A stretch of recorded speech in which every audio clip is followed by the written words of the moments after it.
Yo, what's good, YouTube? Sam Crow here, aka Scoop, back with the International Draft Masters Season 2, Week number 2, and we're taking on the Montreal Monfernos, coached by Sebi VGC, our good buddy and our kryptonite.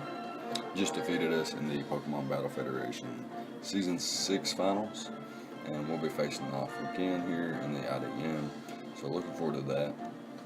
My opponent's roster is Mega Mawile, Tornadus Therian, which is his Z Captain, Rotom Wash, Roserade, Como-O, Reuniclus, Snorlax.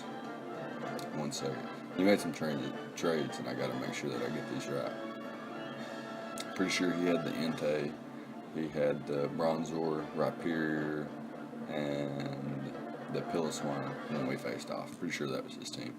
And we have Tapu Koko, Mamoswine, Hoopa Unbound, Bronzong, Volcarona, Serena, Seismitoad, Mienshao, Mandibuzz, Mini Hippo, and Mega Garchomp, where our Z move uses are Bronzong, Volcarona, and Mini Hippo. So, if you recall his team, his fastest Pokemon is Tornadus Therian, but he also has things like okay, so Tornadus Therian isn't like an issue. I think he will try to speed creep my Mienshao with his speed. So I'm speed creeping his Tornadus Therian as if it was speed creeping my Mienshao. So I'm setting 348 speed. So if he's like 5-6 points higher than Mienshao, I'm still a bit faster than him. Max special attack with a modest nature and a life orb. 168 EVs and HP just for extra bulk, no specific calculations there. Thunderbolt, Dazzling Gleam, Grass Knot, and Roost. Pretty much just 3 attacks and Roost. Roost to negate Life Orb damage. I'll take 9% every time I attack with Life Orb because that's what Life Orb does. And Roost will give me back 50% of my HP, meaning I can take 5 hits, or I can dish off 5 hits and take 5 Life Orb recoils, and then roost it off. Can roost off all of that in one roost, so that's pretty dope.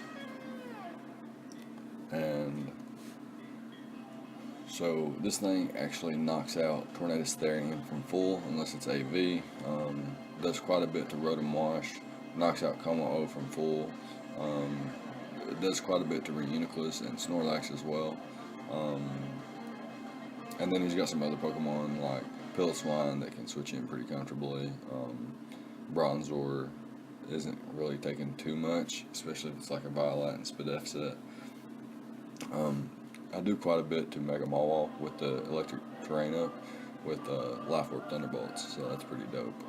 So yeah, this thing just should do quite a bit of work versus his team, and that's what I built the rest of the team to support the Coco's offense. So next up we have Volcarona. Is a Quiver Dance Buginium Z set once again this week. A little bit different EVs this week, but pretty much the same four move slots: Quiver Dance, Dual Stab, and Roost. Have enough speed to outpace the Roserade and enough HP and Spadef investment to come in on rocks and take 50% and be at 51%, and set up a Quiver Dance in front of things like Rotom Wash or Roserade that's locked into a grass type attack. Reuniclus can't knock me out with Psychic or Psy Shock after Stealth Rocks, unless it's like modest max special attack with Life Orb or something like that. And I can take hits from Snorlax and Entei, but I don't really want to. So yeah, there's that. Got enough special attack investment with 44 EVs to knock out a no bulk Mega Mawile. After rocks, Rotom Wash will drop to a Savage Spinout, +1 Savage Spinout, and a no HP invested Roserade can't take a Fiery Dance either. Bug Buzz does quite a bit to Reuniclus as well. So that's the idea behind Volcarona. And yeah, I can just Quiver Dance up and potentially sweep, or just do some nice breaking through his team to set up some other Pokemon like Mega Garchomp or Tapu Koko. Next up we have our girl Mandibuzz, with another mono U-turn set. We brought this in week 1 versus a Mega Dynasty team. Mega Mawile is pretty much, it's not the same Pokemon as Mega Dynasty by no means, but it kind of functions the same in the sense that you can easily switch it in on Mandibuzz and fire off a huge fairy type attack and force something to come, like it forces Mandibuzz out 100% and forces something to take the fairy type attack. So packing U-turn on this thing, since Mega Mawile and Mega Dynasty are such likely switch-ins, I can just pack U-turn and get momentum off of that and carry Taunt and Roost for to prevent Reuniclus and Snorlax from setting up. Can also prevent slow rocks from things and slow toxic spikes from things like Como-O and Roserade and Mega Mawile and things like that. And if I ever got in a position where it's, Mandibuzz and Mini Hippo, or Mandibuzz and Seismitoad versus Mega Mawile, and he's guaranteed going to knock Mandibuzz out, and I can't really do much back to him. I can just click Taunt and prevent him from setting up a Swords Dance. Whereas if I don't have Taunt and he sets up a Swords Dance, he could potentially knock me out and then knock out my following Pokemon too, like Mini Hippo or Seismitoad. And that's not something I want to be, dealing with. I got Roost for longevity, obviously, and Defog because toxic spikes are a problem, and Roserade is a likely bring this match. So yeah, that's the idea. Got enough special defense investment and HP investment to take on Roserade, all forms of Roserade, and then I can take some hits from things like Tornadus Therian, Rotom Wash, Como-O, Snorlax, Entei, etc., and just roost off those hits, and then U-turn out. Next up, we got TTM Jolt. Jolt's using Seismitoad pretty well in the GBA, so I figured I would name it after him. Got the leftovers in the water absorb ability with mostly a defensive nature. I got enough speed to outpace Mega Mawile, so I can hit it first with Earthquake. I can 2-hit KO it before it 2-hit KOs me, unless he intimidates me, and he's very bulky.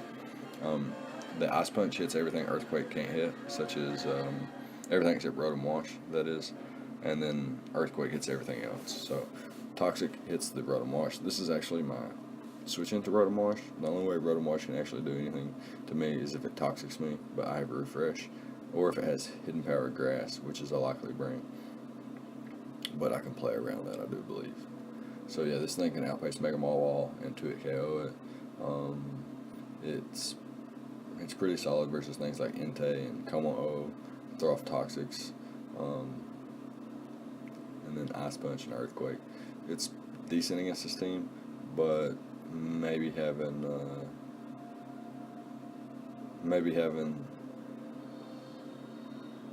I like it. Maybe a Rindo Berry, but I don't think it's that big of it. I think even Roserade could knock me out through a Rindo Berry potentially.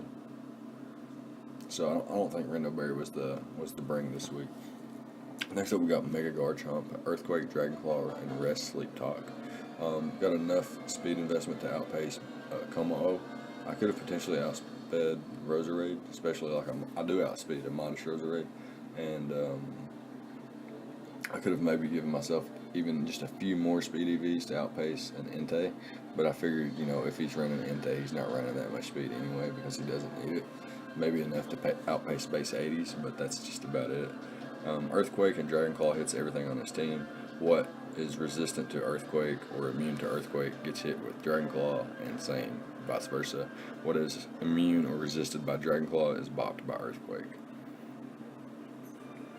Rest is nice because he could bring Toxic Spikes like I mentioned, and he has things like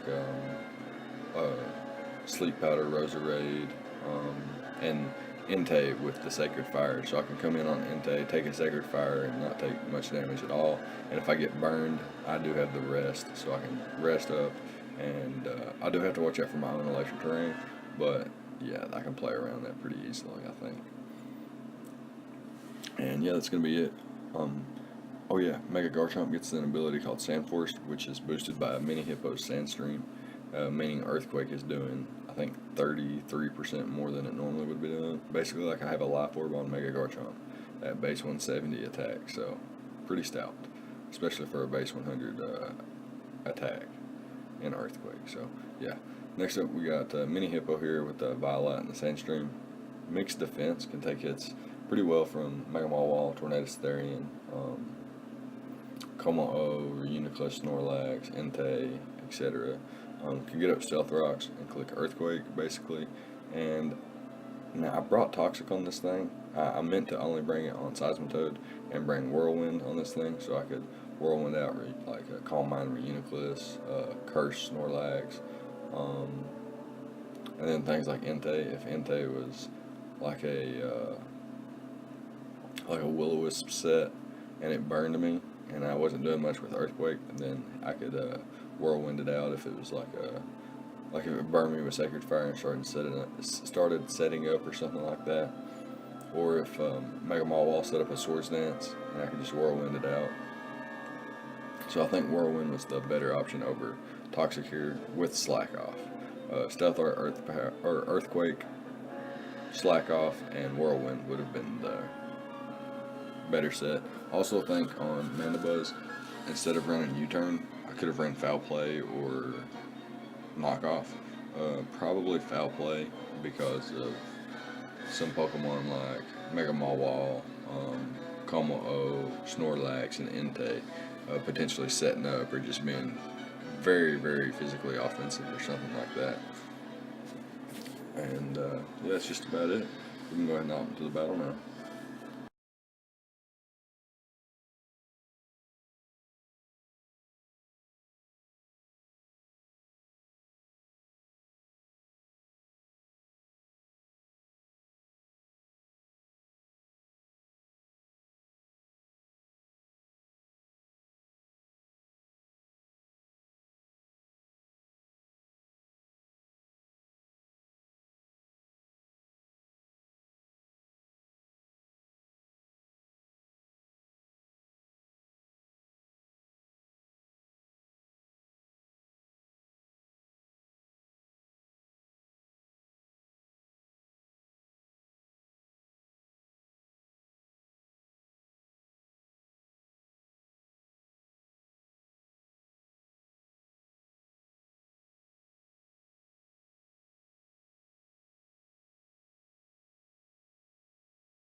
Alright, so here we are with the replay, and my opponent chooses to bring the Snorlax, Roserade, Tornadus Therian, Rotom Wash, Mega Mawile, and the Como-O.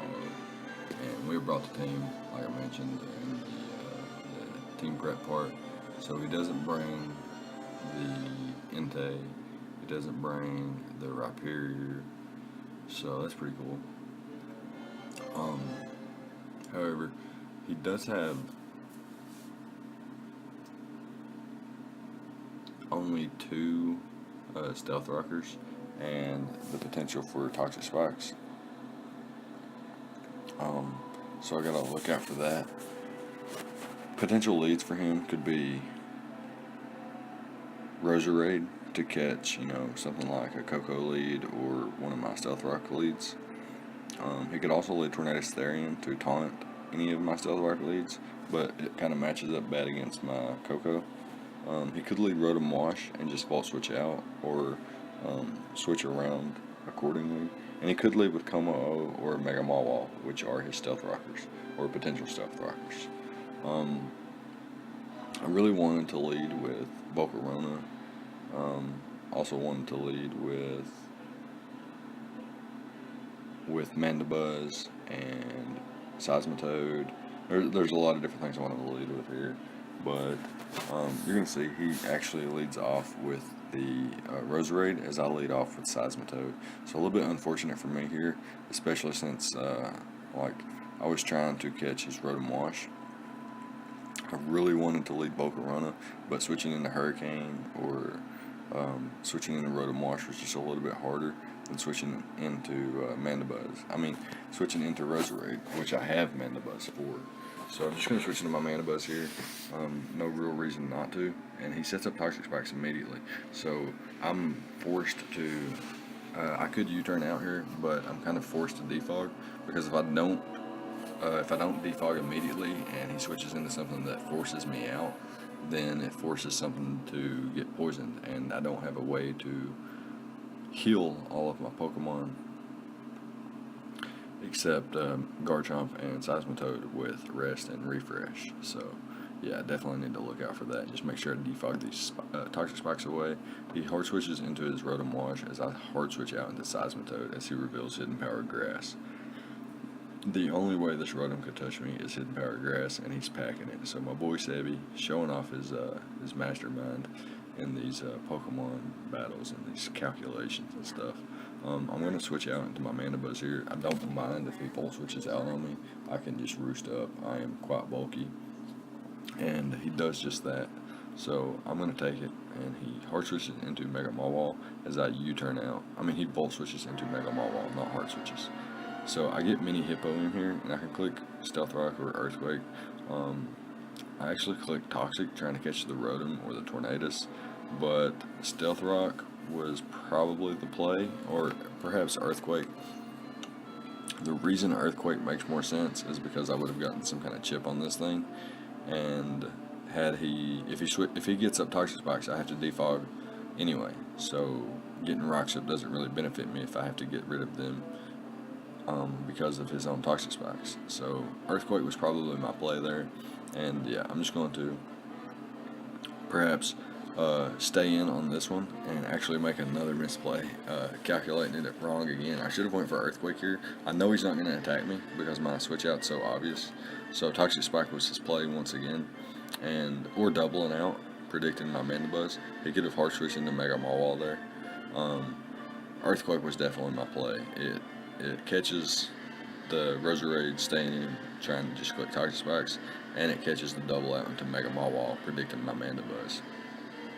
So yeah, that was definitely the play there, and now I'm in a bad position again because I have to switch out into Mandibuzz and get rid of these Toxic Spikes, which is also going to get rid of my rocks. Oh my god, never ending cycle. And he actually gets a lead seed off here, so a little bit, more problematic for me here, but I have to immediately go for the defog. Even after, had he got a poison there, it might have been problematic for me. I would have been in range of the following Sludge Bomb, but yeah, I don't get poisoned, so I'm not going to be in range. And I'm actually going to make a double out here, and I knew he wouldn't stay in here. I knew Mega Mawile was too important, and I should have clicked Dragon Claw here, but I actually do just click Earthquake. I wanted to click Dragon Claw so bad. I just didn't want to click it bad enough to actually click it. So here I click Dragon Claw because I know if he Will-O-Wisp, then I can just rest later on, and I know that he would likely click. I know he doesn't have Hidden Power Ice because he's Hidden Power Grass, meaning the best move he could do is Will-O-Wisp me or throw off a Hydro Pump.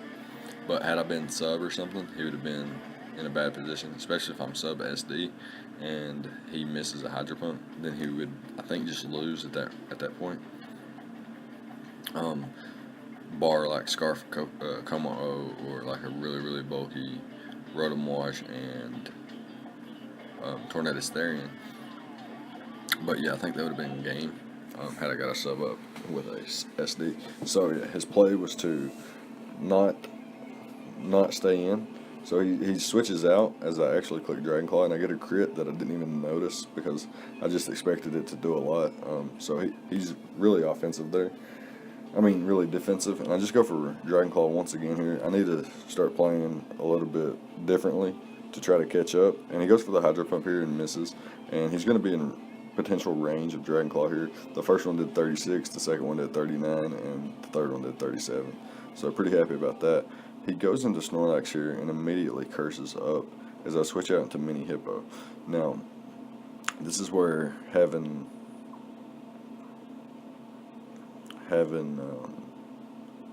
Whirlwind would be really nice, but having Toxic is still okay. He knows I have Toxic, but he doesn't know if I have Whirlwind. Anywho, if he does stay in and he gets Toxic, then the Snorlax isn't that big of a problem anymore, and he would actually struggle to do anything with Snorlax later in the match. So his play is to switch out here or attack, but yeah, he does switch out as I set up my Stealth Rocks. And now I'm actually going to stay in once again and go for the Earthquake, predicting him to over-predict. And he actually goes for a Giga Drain, getting enough health back to survive easily. 2 Earthquakes. Well, not 2. Fair enough. Not 2. I'm going to do just enough to knock him out here. So here he brings in his Mega Mawile. And I've played so badly this game. I think actually RNG's kept me in it. Yeah, it's what kept Roserade low. It's what got Rotom Wash down without any damage on Mega Garchomp. So, yeah, at this point, the only reason I'm still in this game is because of RNG. I don't think it's been, like, game deciding. It's actually just keeping me around long enough. And I'm just going to continue playing bad, actually. So, here I should just click Earthquake. Here I should just click Earthquake twice.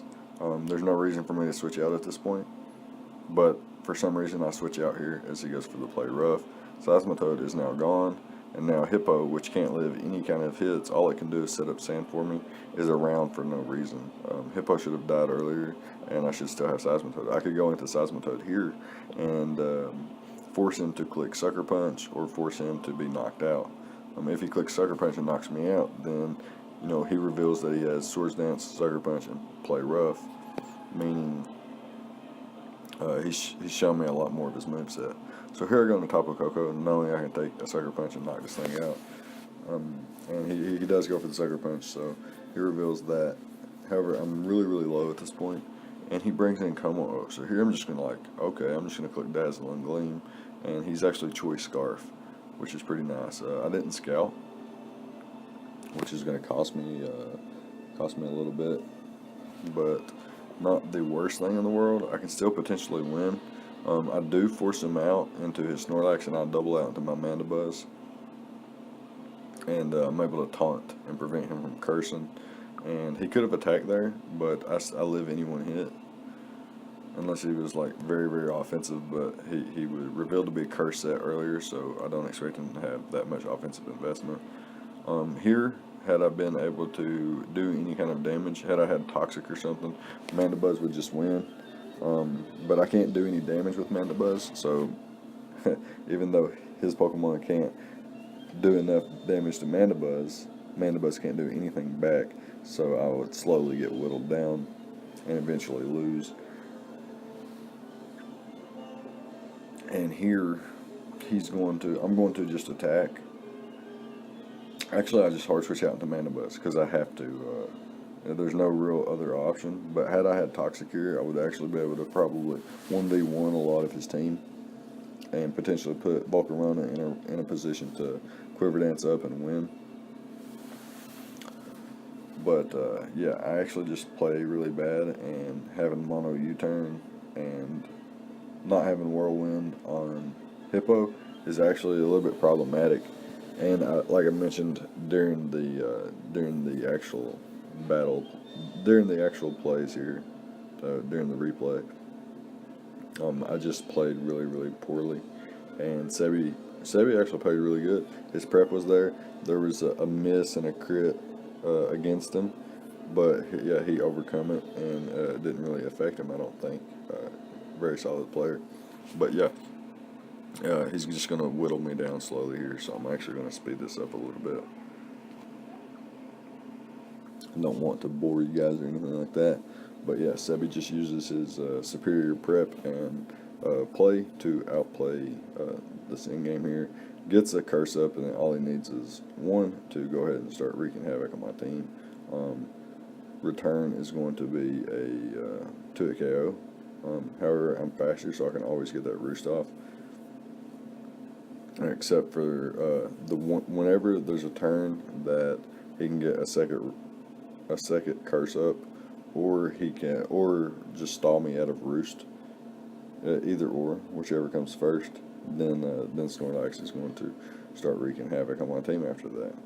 And I just taunt him an extra turn there. Prevents him from cursing up anymore while sacking off my Mana Buzz and trying to bring in my Volcarona to have any kind of chance there. But I do get crit there, which mattered in a sense that it wouldn't have knocked me out had he not had the crit. But what was I really doing back to Snorlax? Not much, I don't think. So here I go into Mega Garchomp, throw off a Sleep Talk, and I get a roll of Dragon Claw, and then roll a Rest as my opponent is just clicking. I think he clicked Recycle. Here he curses up once again though. I'm just waiting on him to start attacking me. The game's pretty much over. Here I can just click Earthquake, Earthquake, Earthquake.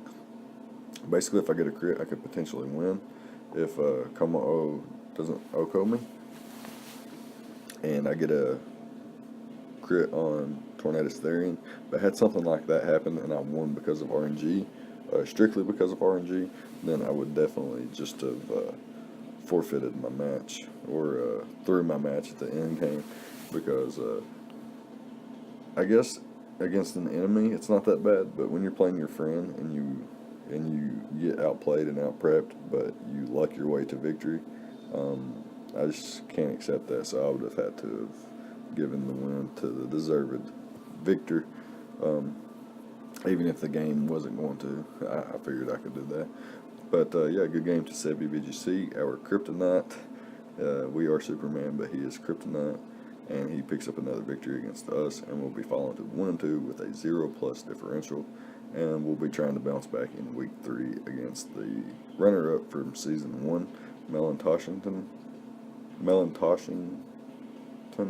yeah, coach of the Exeter G Electivires, I think. But yeah, let me know what you thought about the battle and the prep on both sides. Let me know what you think about Sebi being one player that I just cannot ever beat. Can't beat him whatsoever. Leave a like, comment, subscribe, all the good stuff, and I'll see you guys next time. Thank you for watching.